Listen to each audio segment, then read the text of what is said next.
How's it going, everybody? Welcome to another Monday live stream. This is the wrong intro. This is not a random live stream. This is well, it's in between. Usually, I'm stream every Monday at 1:30 p.m. It's currently 11:30 because I'm working. I'm working later this afternoon. I have an event happening at the beautiful Maison Alcan, where I'm head of AV there. I'm taking care of everything for that place. So, yeah. We're doing it early today, and it's been a while since I've spoken about the wing on this channel, right? It's been a couple live stream that I did some RJ45 cable, we did some soldering together, we fixed some DMX cable and a bunch of stuff, but my schedule is so busy all over the top right now. I just need to do the best I can to try to make those live stream. Don't worry, it's slowly gonna come back. I think next week will be the usual streaming time. I'm not working next Monday, I think. Would need to check my schedule on that. But I've been busy a few days a week now. Let's say for the last few months, I've been busy around 4 to 5 days a week, if not 7 days a week in some occasion. So, yeah, working on that. We're gonna get there. But now, today, we're talking about the wing, or lovely wing, and I didn't say it in the title, but I'm currently running a beta version of a firmware, and I can probably give you some sneak peek about that. I'm not gonna tell you guys everything. I know I have some page, and I definitely need not to show you guys, but there's some stuff coming. The reason why I want to do this and I wanted to show it to you guys is because you guys are very vocal about some feature and upcoming stuff, like the expansion of the wing family over from Behringer. We're talking about the rack. We're talking about, I don't know if it's going to be called the compact, but a smaller version of the console. A lot of you guys recently on Facebook have been really vocal about that. So just to clarify that this is going to happen, is the stream okay? I got some orange-ish stuff happening on my OBS that is too far for me to read. Tell me that everything is okay, guys, please. I just want to make sure that we're streaming, we're live. So, orange light doesn't mean bad, but it means works fine for you, Charlie. All right. Okay, let's move on then. Probably a codex error or something. So basically, yeah, a lot of people don't believe that the wing family is going to expand anymore. I saw a couple posts on Facebook saying that everything, wing is a scam. They dropped the product, and insert angry men yelling at cloud stuff here. Sounds fine. First, hi everybody. Hi Charlie. Hi Tom. Michael. Good to see you, man. Yeah, it's been a long time. Felipe, welcome. Always a pleasure to be with you guys. So, basically, the reason why I want to show you guys this is just to give like a little sneak peek of there is some stuff coming up. There's something moving. It's not because there's not firmware update every week that the product is dying. Actually, I know for sure that the devs are working really hard to bring us some new feature, and they change the UI around a little bit and they implement a new feature. I got the release note of the possible, because it's still a bit of firmware. I got a release note of a possible firmware update where there's a lot of new stuff coming. I think I'm going to keep it hidden for now. If you guys have any question about the wing and we accidentally come across something, we'll discuss that, but we're going to wait. But something is coming. Firmware updates are coming. New features are coming to go along with, I believe. No information about that, but I believe to go along with the new version of the wing, or the expansion of the wing family, should I say. So Michael, I've been busy out in the country. Hope you had a good time, man. I'm busy doing shows. I'm busy away from my wing right now because I'm working a lot on Pro 1 because I'm going to deploy a new system, a new full kit of Pro 1 with DL231 on a show. It's going to happen actually this Friday. This Friday, I'm going to end up starting a sound check, not from scratch, but from far behind with a new Pro 1 setup, 2DL231. I'm always mixing that up. To DL231, 2 split gain. I did the snake on the last live stream. If you guys didn't saw that, after we're done here and you guys still have energy left, you can watch the confection of that snake. I made a 200 footer cable of RJ45 to go with my Pro 1. 4 of those lines will be for AES-50, so it will be a main, a redundancy, a main and a redundancy, because the DL231 are 24 input, 24 output, but they are split snake. I should do a video actually on DL231 or different kind of stage box for my disc, because it could be a little confusing. I don't have access to all of them, but I'm pretty sure if I cover the DL231 and the 251, which are the two that three that I own right now, I'm pretty sure it will give you guys a good idea, because I believe the other smaller box are pretty much the same thing. And hold on, just gonna move that microphone away a little bit. It's gonna sound better, right? Sounding better when I'm not straight into that mic for some reason.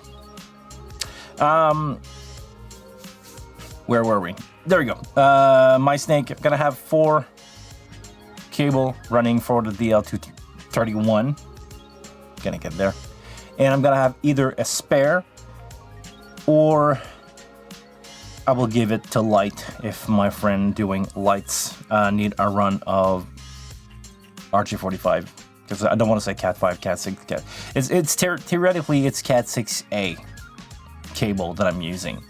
From what I heard, I know I've been saying the contrary. I know I've been saying the other way around for a while, but from what I heard, from the spec that I've watched, from the video that I watched from Dave Rat, you can actually run Cat 6A and AES-50. It's gonna work. Is there any... Do you gain anything running Cat 6A versus Cat 5E? No. The price... The reason I went with Cat 6A for now is the price and availability of the cable. For now, I don't know why. Maybe there's a reason out there that you guys can tell me. I cannot get my hand on Cat 5E stranded shielded cable. I know it's a really specific use case where people are going to use that cable, because usually people are just going to use Cat 5e UTP. UTP mean not shielded, not stranded, will be solid core with basically nothing. It's just going to be 4 pair of solid core, 8 wires, 4 pairs of solid core cable running. That's fine for your typical office, because you know the computers are not moving a lot, but in case of a live snake, it's going to be rolled and unrolled, going to be left coiled for, I don't know, a couple days, and then it's going to go out, being, you know, unroll. Solid core is not the best option. If for some reason somebody kinked the cable too hard, could break it. If for some reason, you know, somebody is rolling or unrolling that cable too much, at some point it's going to break. And also, I believe solid core cable tend to use copper. Hold on, I want to say that right. Aluminum internal cable with a copper. I don't want to say foil. What's the name? Plated, copper plated cable. So they are aluminum inside, and they have a copper plate on the outside of that tiny 24 gauge wire. So it's gonna affect the conductivity of that cable. So I went out of my way to check out the. I get solid copper and a copper and clad aluminum. Yeah, it's the way to go. But I mean, when you end up in a festival situation and the local crew runs some Cat 5e for you, you have no clue what's in that cable. And if you start to be picky about it, people don't understand. That's the thing. People don't understand how those things are working. Hold on. Something's bugging me.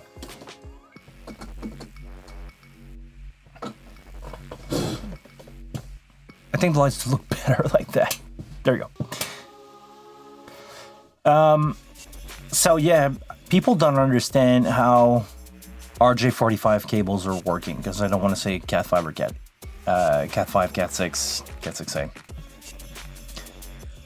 The cable itself or the connector do not say anything about the cable.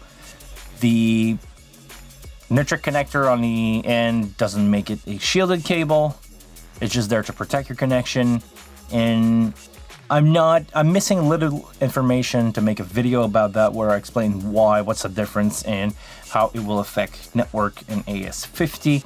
All I know is if I stay within spec, the more I understand that if I stay within spec, it should work. I didn't have the time to check out my snake that I did, my 200 footer that I did, but I should be within spec. I'm under 75 meter when it comes to stranded cable, and I'm using full copper or stranded, but only copper, not aluminum with copper on top of it. I just purchased 2 coil of Cat Sound from Dave. I believe it's solid core Cat 6. Installed it on my local church.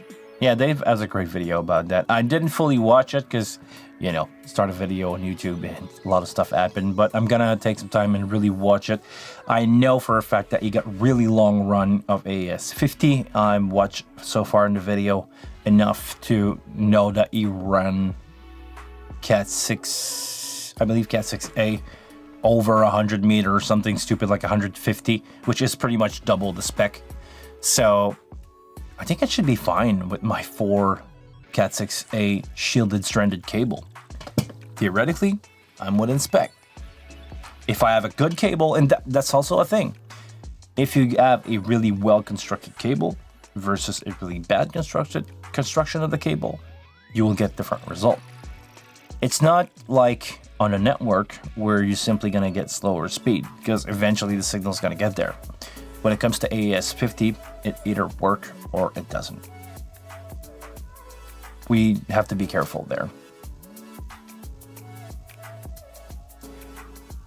Anybody else bought some cables from Dave? I'm pretty sure he's selling the good stuff. I'm pretty sure it's expensive. I'm pretty sure he's selling the good stuff.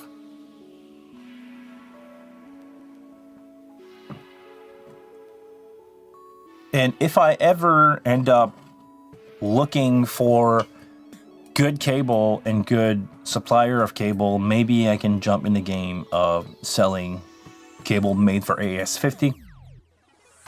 Your call, guys.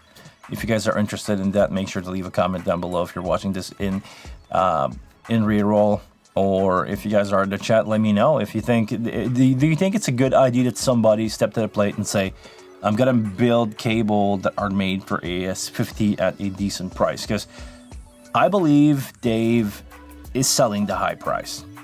Maybe because it needs to be sold at a high price, or just like there's always two things in life. Either people are fighting to get the lower price possible, or you go by, this is what it worth. I believe this is what my time, my R&D worth, and I'm gonna add that to the cost of the cable, even if the cable cost $1, because of the R&D, because of the time that I spend looking for that cable, I'm gonna charge you $100 for the same cable that cost you $1. But depending on the markets, sometimes it works it. Like, same thing could be said for people buying Apple computer. They are overpriced versus PC for the same Well, it's not true anymore, but it used to be for the same hardware, you would pay more because of R&D, because of the software, because of anything that makes Apple Apple. You pay pretty much double. Is it the same situation here with Cat 6 or Cat cable? I'm pretty sure Dave is selling the good stuff. How much in price is he?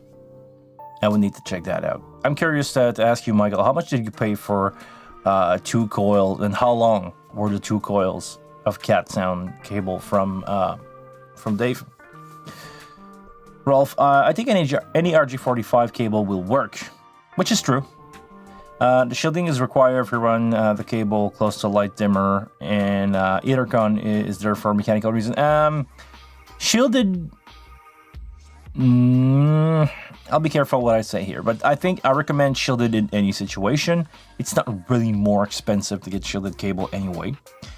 But I don't think it's a bad idea to run shielded at all cost. I mean, you can get patch cable for dirt cheap, and it will be a added protection to your signal. If for some reason you have static, it's gonna work. It's gonna avoid having problem. It's gonna take that electromagnetic discharge and just send it to the ground. It's not gonna interfere with the clock, or it's not gonna introduce weird signal where the clock's gonna go like, what's happening here in your signal. So yes, any RJ45 cable will work depending on the length that you're using. Because if I remember from the top of my head, the spec from Midas is you need to have less than 24 dB of loss in your cable, your total length when you meet the cable with, not a conduction. You need to have a, how does it call it, a meter? No, it's a tester, cable tester that can read the impedance basically of that cable. If you have less than 24 dB, it should work. So a lot of people saying, oh, Cat 6 is not working. Well, Cat 6 is going to work if you are within, I don't want to say any length, but I'm going to say with less than 24 dB of loss. Sure, it's going to work. It's within spec. After that, you need to make sure that the length of your cable and the construction of your cable is tested before you connect that to a computer. Sorry, I try to think and speak at the same time. It's really weird in your second language. But basically, yeah, as long as you are within spec, and the length will vary by the construction of the cable, basically. So you would need, if I ever jump on the AS50 cable length, I'm definitely gonna buy a cable and say for some type of cable that are going to be rated, I'm going to measure them. I'm going to make sure that they are compatible construction wise, connector type wise. Maybe there's a better option if 568A or 568B is a better result for AS50, and if anything else matter, I'm going to try to take that into consideration, ensure that I'm gonna meet every single cable before they leave my place. But we'll see. Well, for example, I use AliExpress Cat 7, 20 meters at home without issue. Yeah, sure. At home, if you are not in an environment where you have a lot of static, it should work. It should work, man.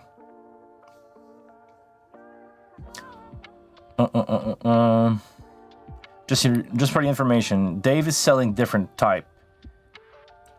Super Cat 5e, Super Cat Sound, which is a tour grade, I believe, and Super Cat 7 and Super Cat XM. Okay, the XM I believe is going to be for X32 and M32, and it's probably been tested for AS50, which is, yeah.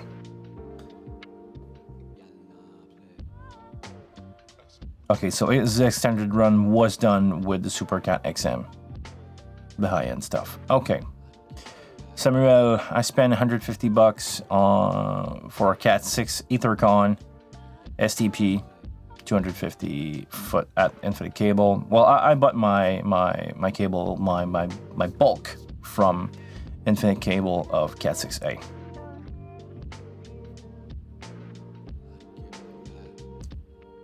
Super Cat 150 foot for $245 a roll. You see, okay, let's be honest here. Cards on the table. I don't play any game. It's not my market. Michael. Samuel. Let's say Michael, because that's a better example for what I want to say. You bought 150 feet cable for $245 per roll. And those are terminated with, are those terminated with Ethercon Jack or not?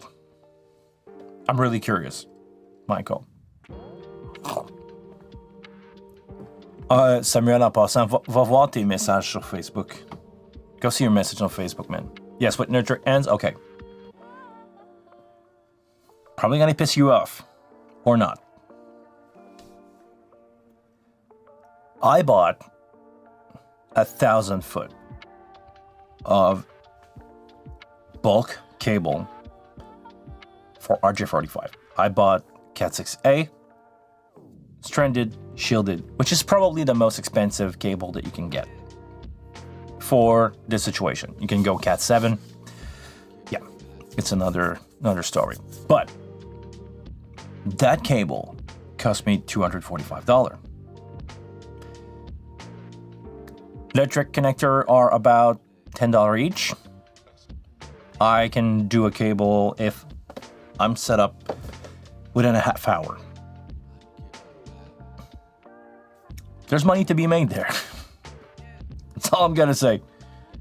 There's money to be made. Because I could do, not 10 times, but pretty much 6 cable, 650 foot of 150 foot of cable for the 245 plus add $60 for basically $300, basically plus my time. I could do 6. So yeah, there's definitely there's 5x that could be made there. So there's definitely some money. Maybe I could cut that in half. Depending on the situation and the demand, maybe I can get some cables going, because I know it's been an issue. A lot of people are having issue with AES-50 cable. It's not the same. It looks the same as everything else, but it's not. And also, while we're at it, yeah, premium Ethercon are overpriced, definitely.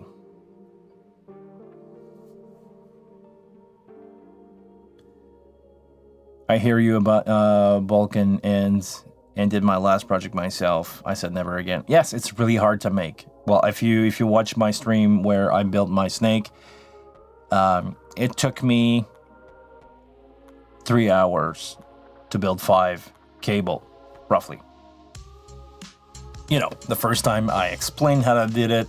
The first connection, the first RJ45 that I built took me around 45 minutes on stream, meaning I was there, I was like explaining, showing to the camera everything that I was doing. So yeah, that took a long time. But if I don't say anything to anybody, if I don't explain, I get my setup ready, I get my crimpers and everything, I can do it in half an hour. So if you want to have a 200 footer or 150 footer, it's the same time. You know, it's the matter of just rolling it, cutting it, and calling it a day. Yeah, it's a long process if you're not used to it, but now I think I got a grasp on it, especially with the way easier to work with cable that I got. The Cat 6A that I got is way easier to work with. I don't mind. I would not mind doing those cables. 4-second ads. Okay, already? 25 minute. Yeah, 25 minute in is usually where you have a 4-second ads.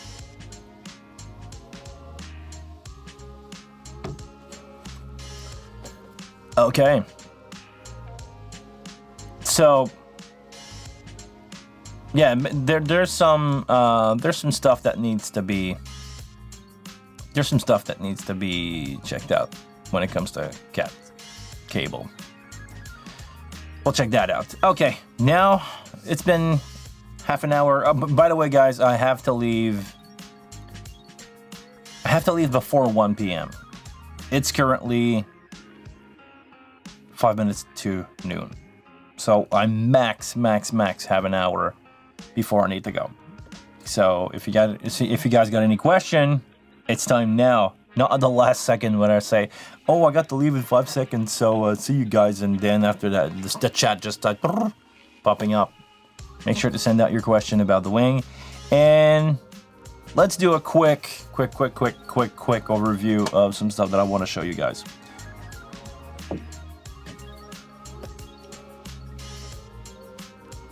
Let's go there. Don't freak out. I'm not going to show too much, but I'm going to say this is a really welcome addition to the console. I really like this new setup page here.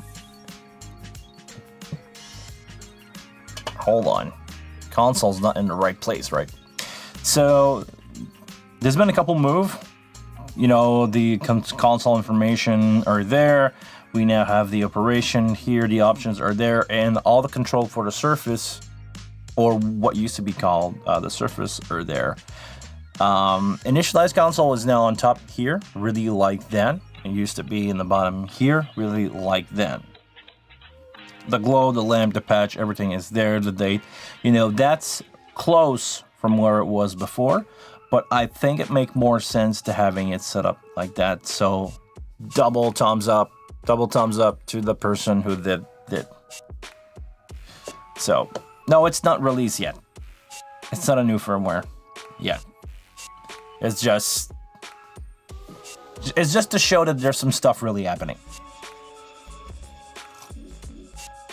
So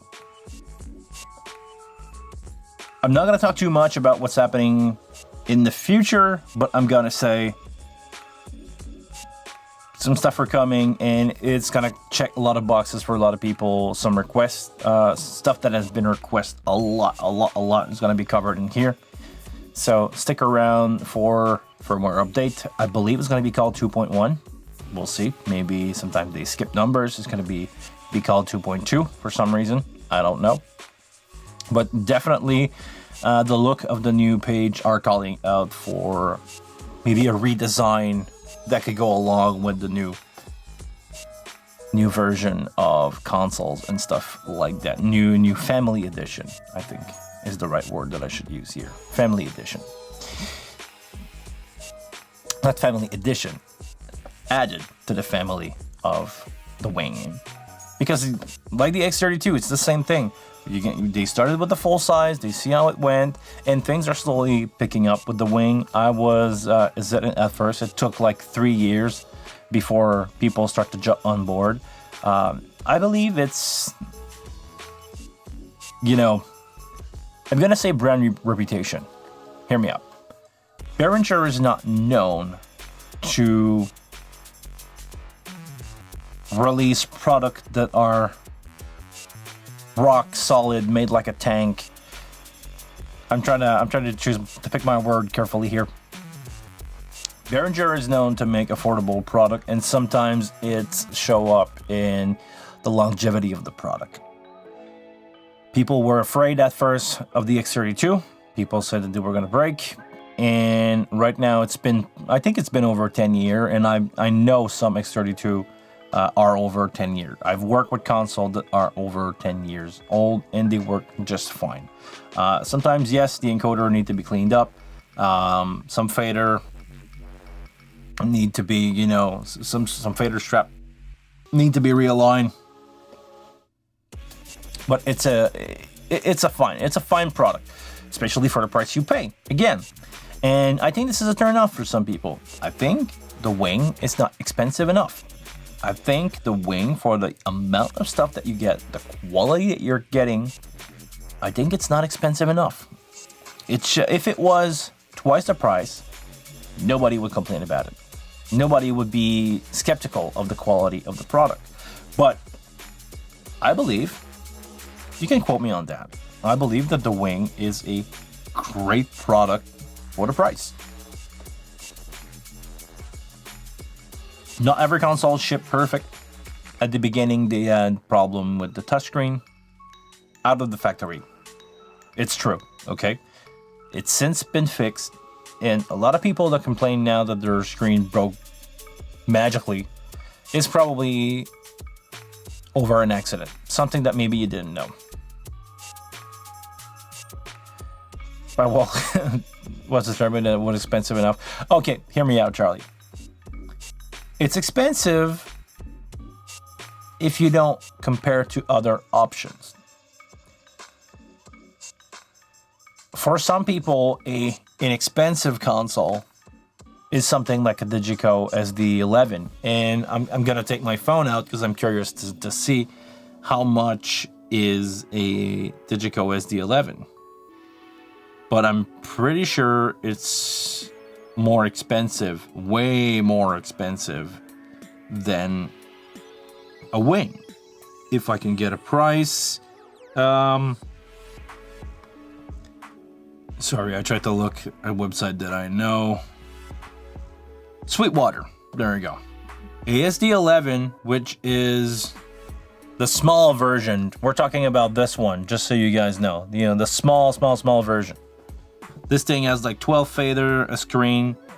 It doesn't have any XLR in the back. I don't even know if it has XLR in the back. You need a stage box, basically, to run that. The starting point is 15,000 US dollar. 14,500. If the Wing was that price, nobody would complain, nobody would doubt of the quality of that stuff. But because it's less than $5,000, some people are skeptical about it because they believe that instead of having huge markup like other companies do because of R&D, Behringer, I don't know how they make it, but they don't make any money, is my understanding from what I saw the post on social media. They don't make any money, so everything is reinjected into the company and they sell at cost, or pretty much, you know, cost with a little bit of headroom just to continue R&D. It's my understanding. I'm in no financial of Behringer at all. I have no contact information with Behringer at all. I just have access to firmware, and I've said that before, but I don't have any other kind of relationship with anybody over at Behringer. They do not send me anything for free. If I'm gonna buy a rack. I'm gonna pay that full price like everybody else. I'm in no advantage position here versus any of you guys. We're all in the same boat. So, people complain that it's a cheap console, but it's stand the test of time now. And I believe this is what has been reflected on the sale. I see more and more people buying the Wing. I see that my videos, how to get started on the Wing, get more views, and I see the Facebook group getting bigger. So the Wing is finally picking up. It's just normal that eventually they're gonna add some stuff to replace, like the X32 rack, which is probably the thing that I'm waiting the most for. The X32, not the Wing rack will have 24 input. That's been confirmed by Behringer with pictures of the back of the rack. It's gonna be awesome. I'm definitely gonna get one, and I think 24 input will be enough for me. If I ever need more outputs, I'm gonna just get a Stage Connect device. I don't remember the name, but it's basically gonna be the 16 out. Just, you know, or maybe I could go 8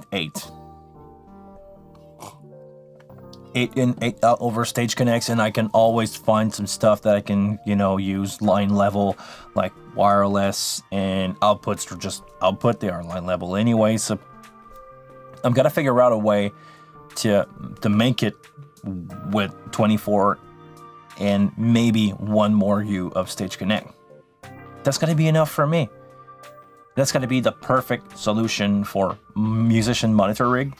And I'm debating about doing a full Behringer monitor rig in the sense of Behringer in-ears and a X32 rack. I think it's gonna make a good video, and I think I may have a need for that in the future. Doing, you know, my local bands, having four wireless, and maybe I'm gonna keep my Behringer P1 for the drummer, and that way I can have everybody on ear, wired for some and wireless for most people. And I think that's gonna be it. I already have some wireless mic. I have a couple of ULXD, which is fine, and I can have access to, oh, hold on. You know, when your arm is scratching like that, you need to figure out a way to scratch it. Roadcase do the best job to that. All right. There we go. So, yeah, I think that's the future. That's the future for me. That's the future for my rig. I want to go wing rack.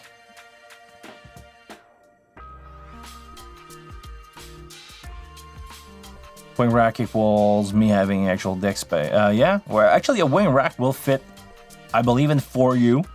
It should be a 4U unit from what I saw on the picture.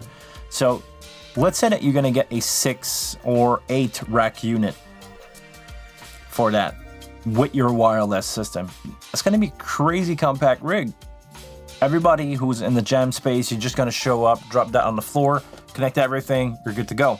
I think it's gonna be a crazy rock solid rig. Crazy rock solid rig to go for most band. I think you're gonna see a lot of X32 rack on sale as soon as they get released. We'll see what's happening with that.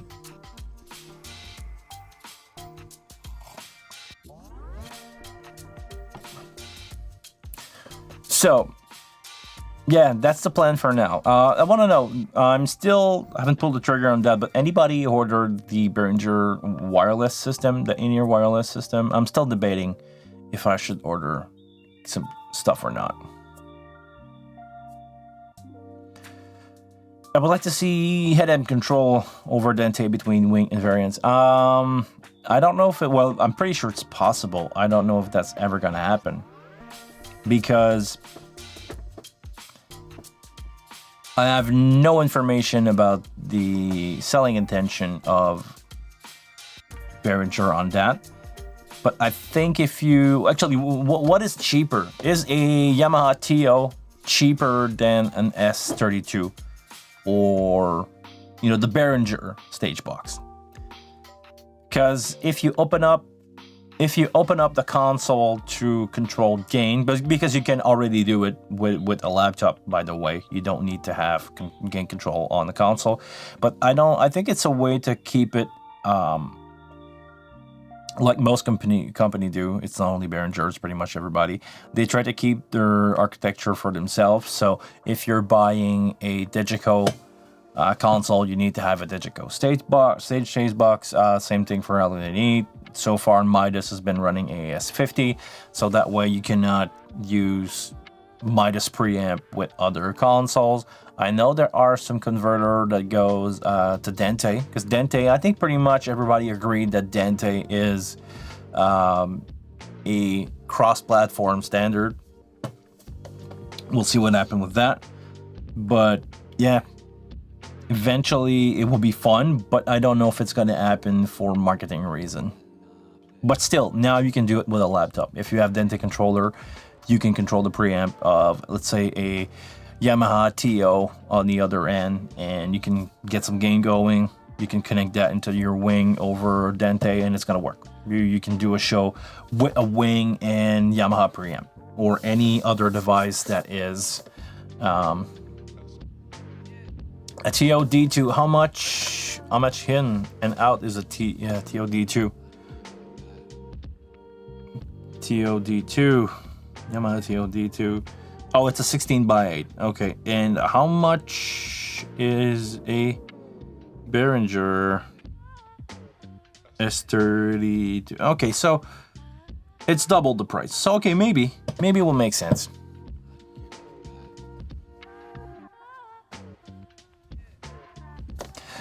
Michael says, I was looking yesterday at the 1000 G2 Behringer in-ears. Couldn't find a lot on them. Review-wise, I will order some Shure PSM 300 and see. group say on the Behringer unit. Actually, the PSM 300 has been my go-to for the last few years with the metal body pack, the same that you got on the 900 series.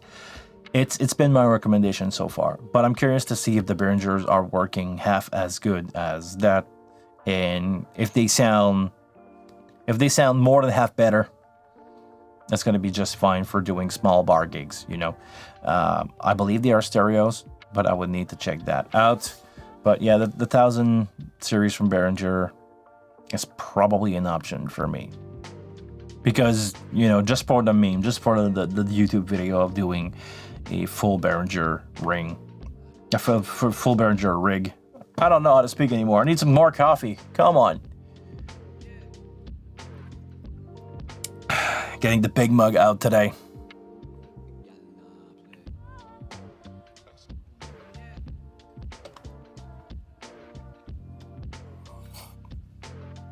Let's crank that up. So, all right. So maybe I'll do it. Maybe I'll do the full Behringer rig.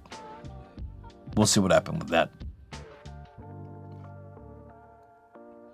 I'm probably gonna wait for the rack to be released. Once the rack is getting released, I'll see if I can order some.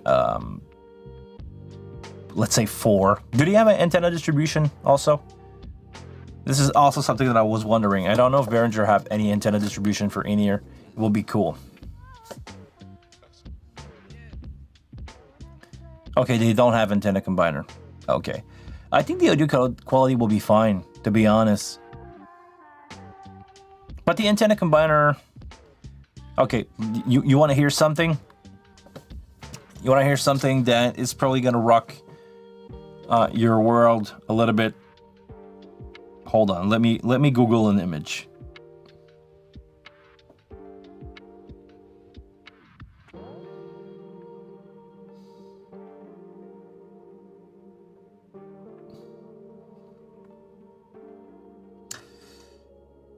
Hold on.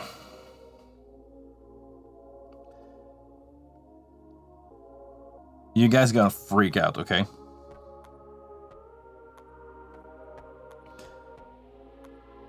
And I've done this. I've done this before. With, hold on. The cheapest way to combine wireless mic. Cheapest way to combine wireless mic is with these things. This is just a random one, okay?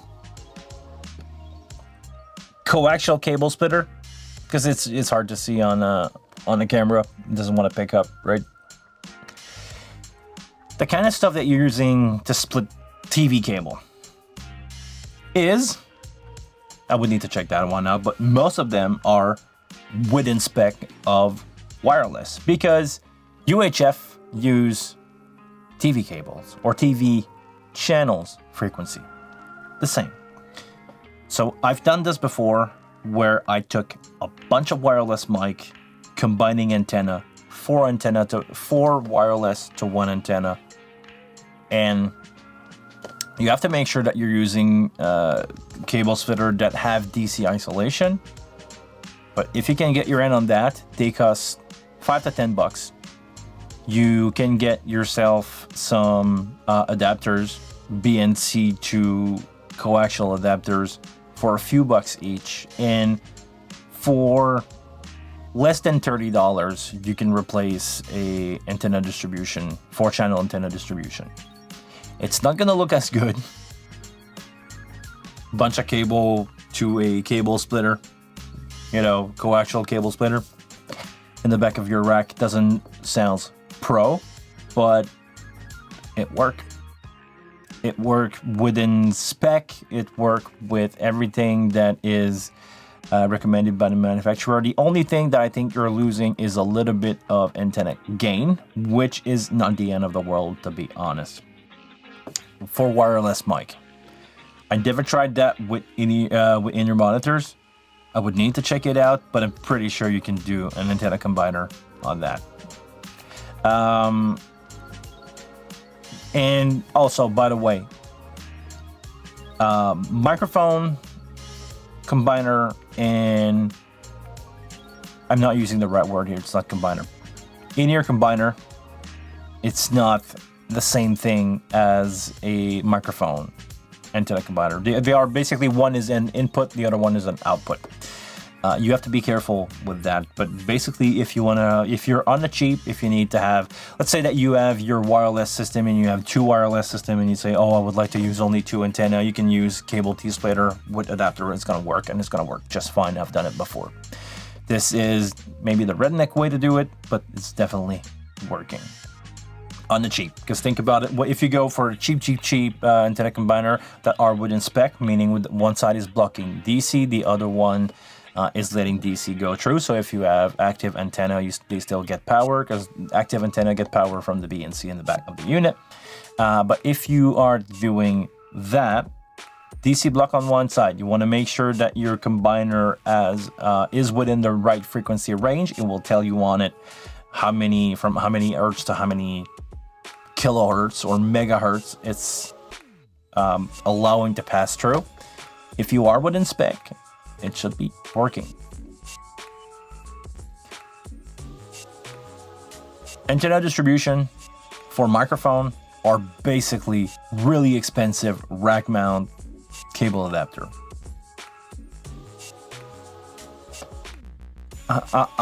Maybe I toned this down a little bit, but it's basically what it is.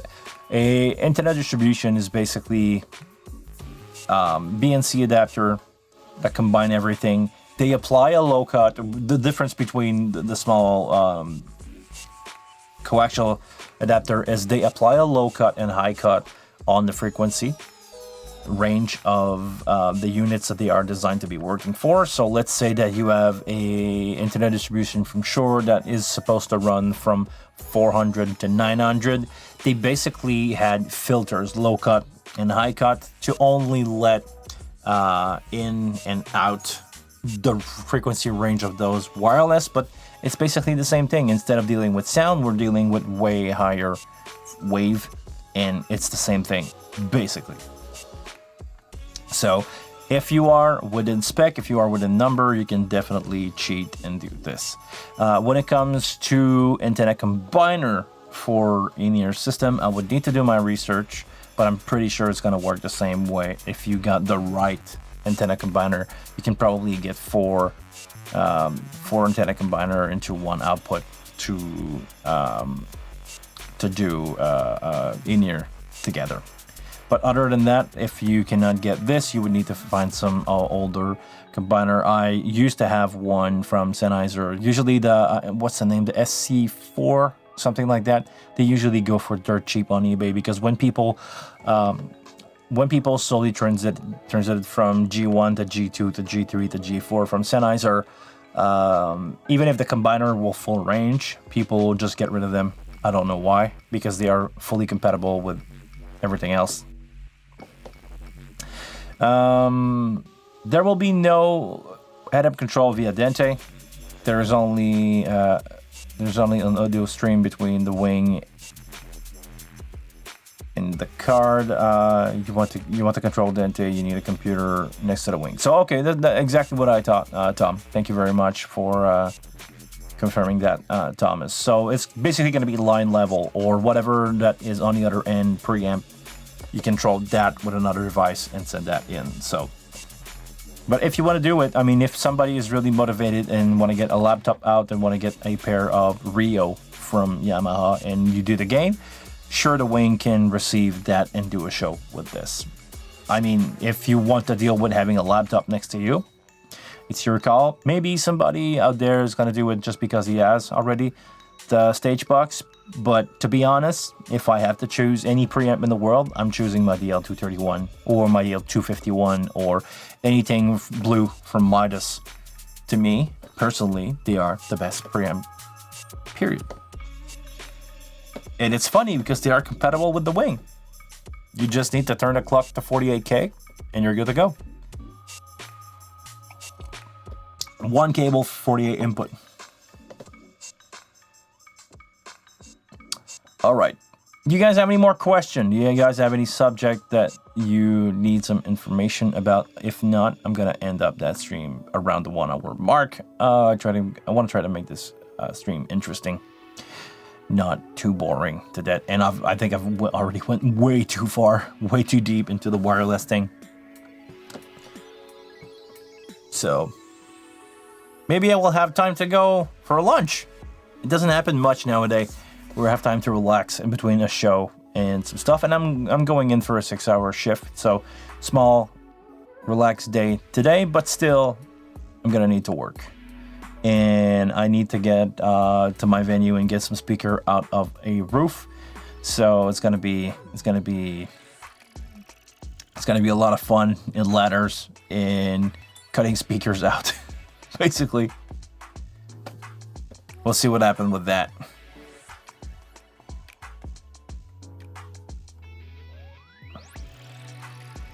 I cannot thank you guys enough for everybody who's showing up here. I really appreciate, seriously, the fact that some really knowledgeable people show up in my chat and give out some really interesting information.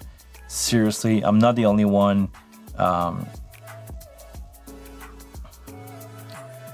Exactly, Thomas. I see no reason to use the Yamaha TO with the wing. The only reason that I could see is if you show up somewhere and it's there and you don't have any other preamp. It's gonna work, but I don't think anybody should build a rig based on that, if that's not clear. Like, I should try it. I have a TO at work that I can just bring home and try just for fun. I don't think the result's going to be great, because the Yamaha preamp, to me, have always been really, I don't want to say tin sounding, but they're not fun. They're functional. They work fine. The way that they are designed, when you crank up the gain, they only have 3 steps, or 3 physical steps of gain. So you basically start at 0, you crank all the way, you add digital gain all the way up to 18. Once you reach 18 on the gain on most Yamaha console, that was true for M7CL, LS9 back in the day, you can physically hear the preamp click. So meaning a relay inside the preamp was changing over, and suddenly all the background noise was gone. And I should do a video about that, just to show how they work and how you should set your gain on Yamaha if you ever end up with these console.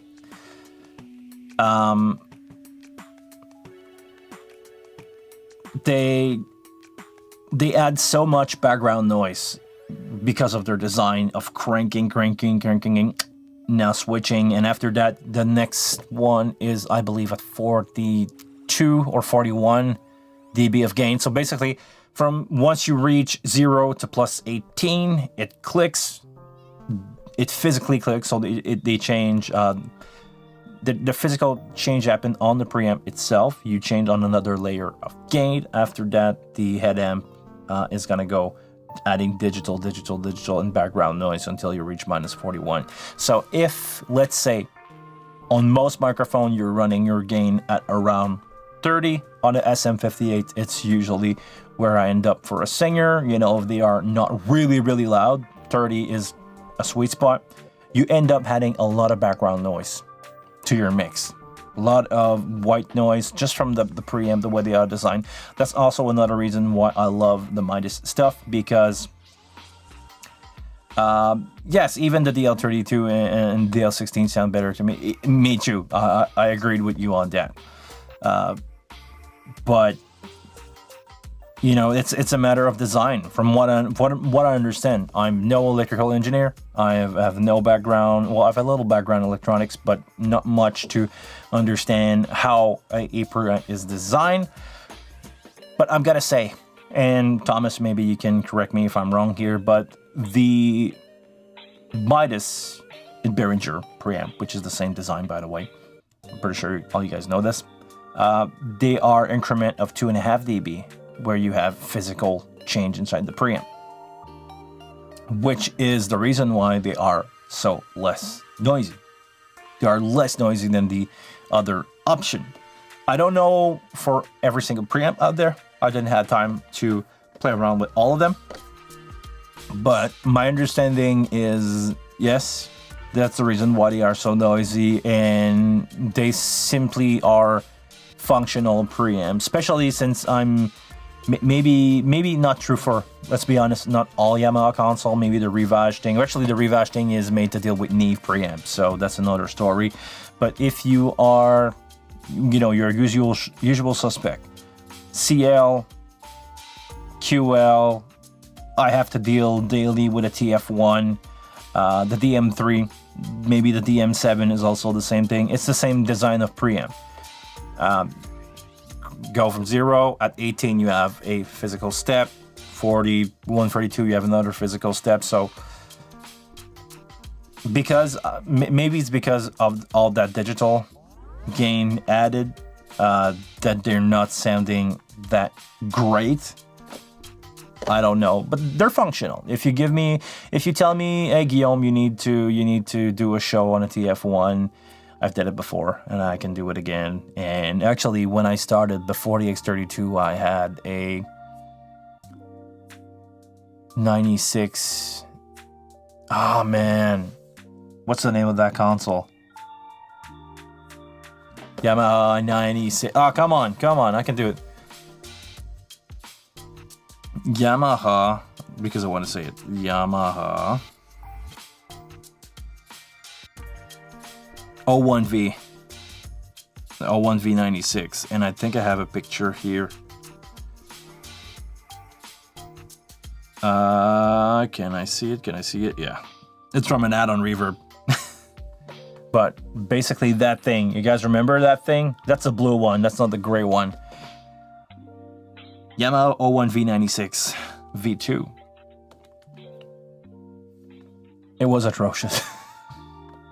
It was practical back in the day because it was one of the few options that you had to go digital. And I'm talking before X32. But I've mixed my fair share of show on that thing. And back then, because we didn't have, if you gave me a wing back then, I would be the happiest guy on earth. But back then, there was analog and basically 01V. There were other options like an M7CL, like the Rivage is a little different price. Same thing for the PM5D, which I believe was a fine console the last time that I put my hand on one. But the Rivage is, it's another price range. But that's the thing. As soon as you start to compare price to the Behringer stuff or even the Midas stuff, as soon as you start to compare price, they are affordable console. And I say that with, please, I need some quote here. Affordable console in the sense of, just to bring you back, 20 years ago, when Yamaha came out with the M7CL, which was a really popular option around me back then, they were $23,000, and I'm talking about 2000s money. So I don't know how much is that. Maybe it's 35 today, but every company, every sound company had to buy one or two of these, and after that they bought Ether sound card. Words are tough. The LS9s, hold on. 01V sounded so much better than the LS9 and the TF stuff. I remember the LS9 being the worst of the bunch. The 01V 96 V2 or VCM were the option out there because back then there was no firmware update. You needed to physically change a chip inside the console to do physical firmware update. No USB, guys. I don't remember. Oh, okay. I just get why. The 01V and 01V 96. The 01V, the original.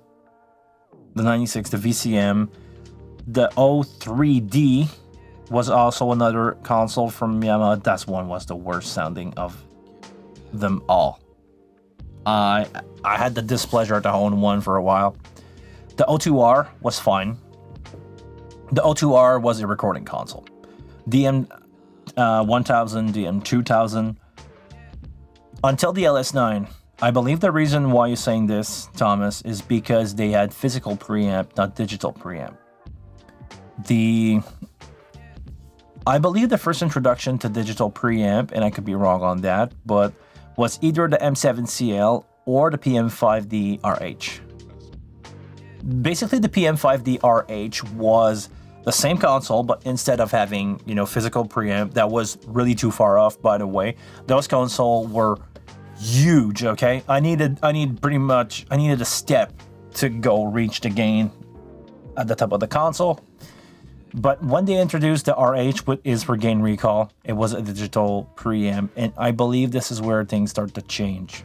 But I don't remember which one came first, the M7CL or the PM5D RH. The O1V96V2 has USB, but only USB for MIDI, and you could not do firmware update from that. It was a male port in the back, if I remember correctly. I don't remember that you could save a show on a USB stick on those consoles. Maybe you were able to export from a computer with the USB, but it was not for recording. You needed to wait for the... It was the black version that was a audio interface back in the day. Man, it's been a while since I've seen those consoles. It's been a long, long time. The last time I saw an M7CL, it almost catch on fire.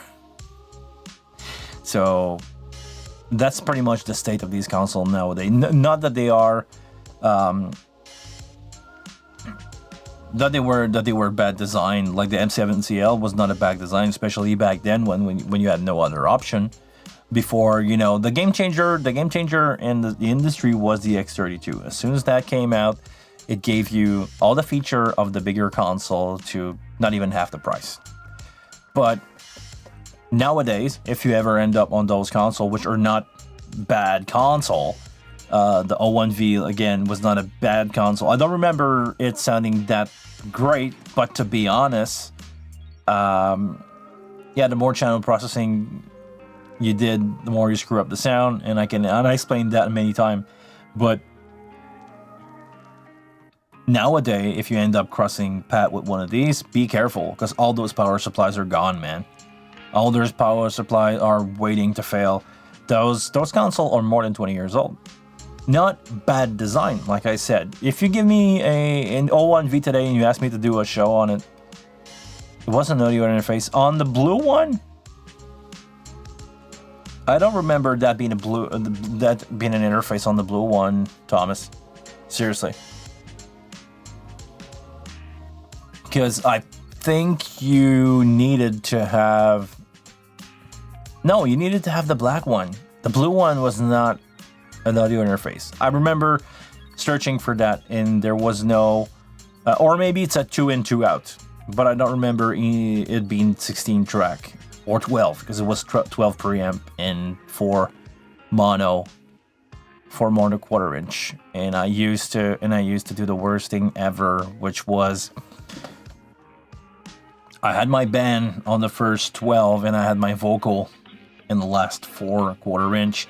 It was fine for the lead vocal because it was a wireless, and I was going line into the quarter inch into a line, but I was running my other SM58 with the trim, because it was a physical trim on those input all the way up, and I was using the compressor output gain to get some decent volume. It was noisy as hell, but I made it a 16 channel. Yes, the blue one was an audio interface. I don't remember that. Tons of Dream 97. What's up, man? Good to have you back. Early stream today. I said it.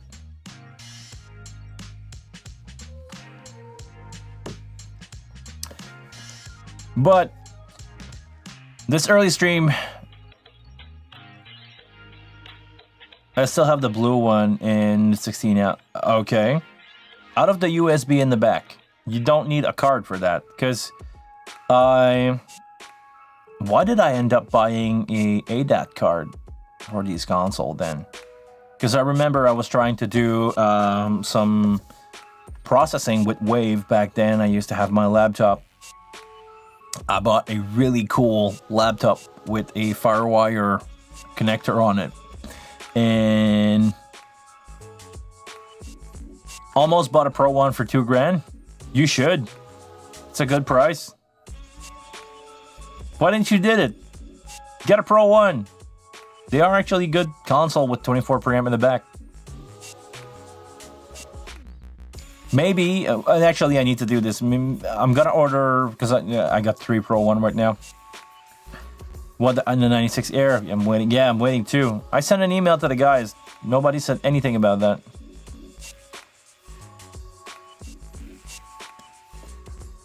Bonjour. Wing rack. Yeah. But the Air will be a great addition to my lots of console. I would love to have an Air, but I got no email from the salesman here. Yeah. It's always when I said I want to end the stream that you guys are showing up, right? Air with a Dente card and AS50 card, yeah, would make sense. DL251. Fader Bay, it could be fun, but I don't think you need it. I think you can, I mean, let's be honest, I've done so many shows on iPad now, even if I don't like it, I'm pretty sure I could get away with that. Especially if you're doing like monitors. Like, I think the HT96 Air is designed, and I could be wrong, but I think it's designed more for smaller event where you don't have much physical space, and for monitor engineer. Okay.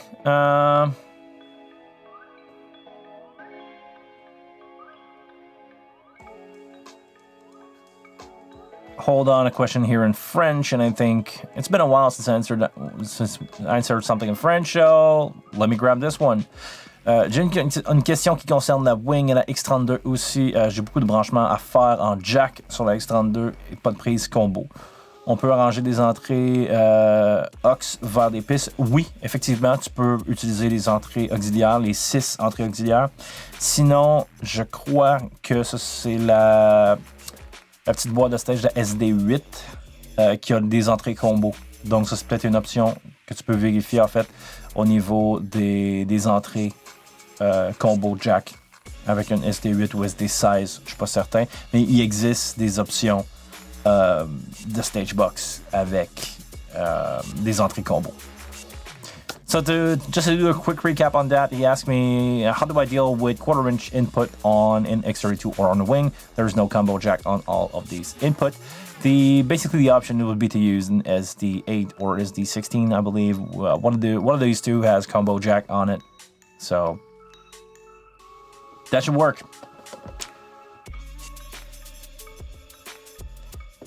Okay, important in regard to mixing station, the scaling of the EQ is not accurate in comparison to the board, mixing station Wing. I'm not using mixing station. I'm sorry. I know it's there, I know it exists, it's on my iPad, but every time that I go out with the Wing is to mix with fader. So I'm trying to avoid as much as possible using, for now, because as soon as I'm gonna get a rack will be a different story, but for now, I don't deal with mixing station pretty much at all.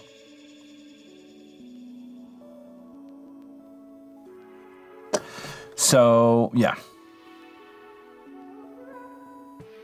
Yeah, the Wing rack is on its way. I don't know when, but it's on its way.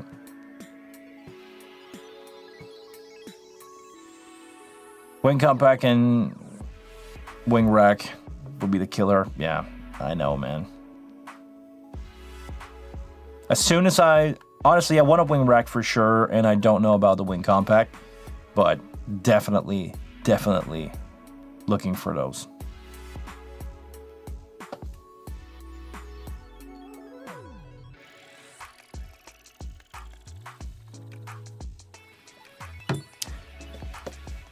Do you need to fix that, or Behringer need to make a better native app? that worked like the X32 mix iPad.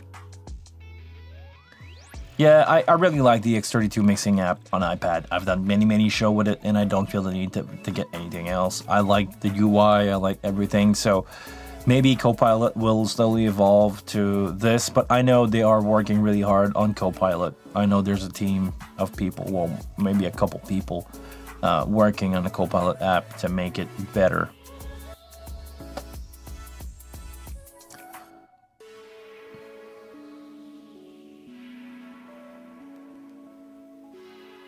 A wing rack with 2 dentate card. Why do you want 2 dentate card?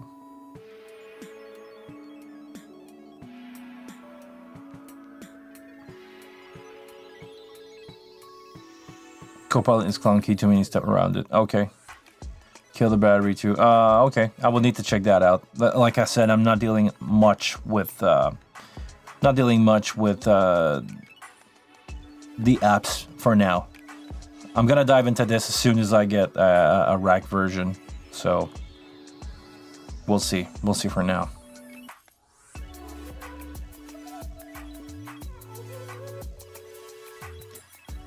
But seriously, you can do 2 dentate card in the wing, and I believe the rack will have a an internal slot like everything else. So you will be able to put 2 dentate card. But what do you want 128 input and output of dentate on a 64 or a 48 channel? Not 64, 48 channel. Why not? Okay, well, sure. If you want to spend your money, I mean, it's your call. But I'd rather have 64 dentate and the live card. The live card to me has been a game changer. Yeah, the ULXD stuff, I get it, man, but you don't need more than 64. I've done a gig with 64 ULXD, and it's been a nightmare enough to deal with. I mean, especially on the rack. Ugh, no, that's enough. 64 input of dentate is enough.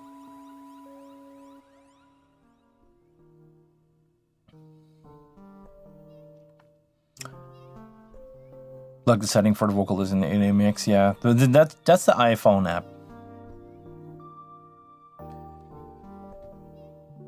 Yeah, use a computer with instead of the iPad, use a computer with Wing Edit on. Yeah, but not to do a show.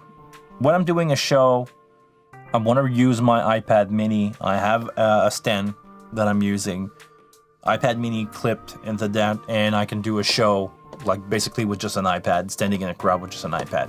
When I go out with a small rig, that's what I want to do.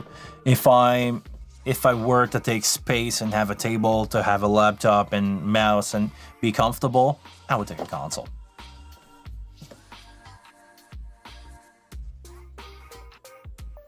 Did we ever get word on Stage Connects and Internet config? Don't think so. No update that I'm aware of with these two.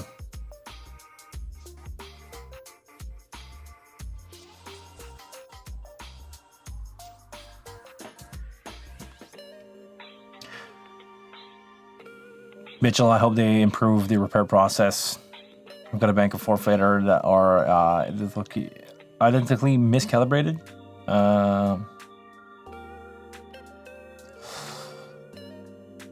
I would not know. All 4 fader are not running good. Okay, never heard that before. I do offer, actually, Mitchell, I do offer one-on-one consultation over video call for setting up, but to repair a console, I'm not the guy that you need to talk to. You need to open up a ticket with Music Tribe and they will see what they can do with that. I'm not, of course, I can probably figure it out, but I'm not qualified for that, and I'd rather like not step into those boundaries. I will let the guy over at Music Tribe deal with that. Or the repair center, but don't come to me for me to fix your console. I can help you to fix your design. I can help you to fix your show file. I can help you to understand how the crossover work for your speaker. I can help you understand how to build a intermix, maybe a mix, do some quick mastering for your broadcast. But fixing the physical parts of the console, I'll leave that to the pro. That I'd rather not touch.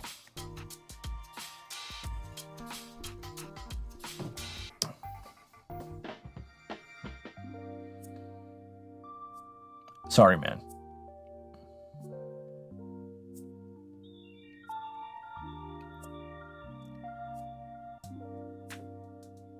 Man, I think you're picky about the HD96. When you're dealing with that good of a sounding console and that quality of gear, you don't really need more than 4 full parametric EQ on your bus to EQ your monitor out. Seriously.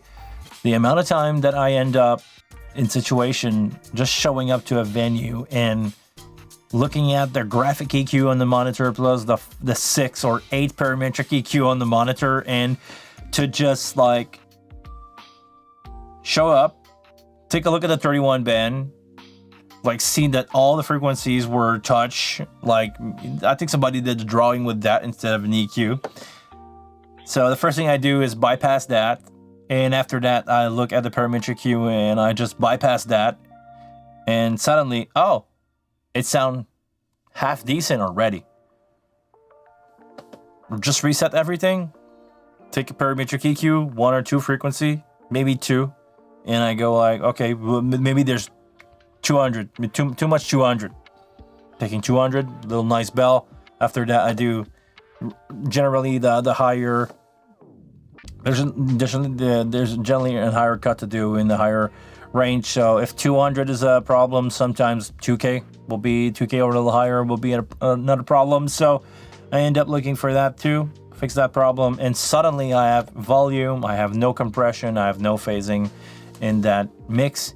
And remember one thing, when doing monitor, you need a lot of mid-range. Just saying. A lot of people try to EQ monitor too polish. When you're doing monitor, you need to have raw mid-range. This is where people hear themselves. Just saying.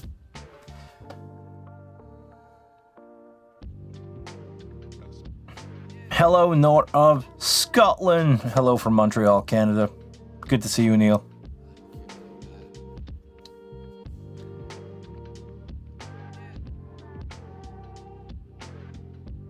Also need a 0 button channel. Send all the 0. Yes. Unity button. Yes, that's cool to have. Patching from the channel. Okay, you're done. Thank you. Thanks, man. I appreciate that you make my chat rate go up. So keep them coming. Okay, on that note, guys, for real, I really got to go. I need to go to work. I'm going to have a long 6-hour shift plus some maintenance to do in my room. Not this one. I'm talking about the venue that I run. Always a pleasure to spend some time, hours, afternoon with you guys. Or morning, actually. No, we're in the afternoon. You guys help me so much bringing new ideas to the table and speak my mind with a bunch of like-minded people. Always fun to have you guys around. And on that note, I will see you guys next Monday. And until then, I want you guys to please take care of yourself. Dazzy said that you were done. You were done. Make sure to like the video.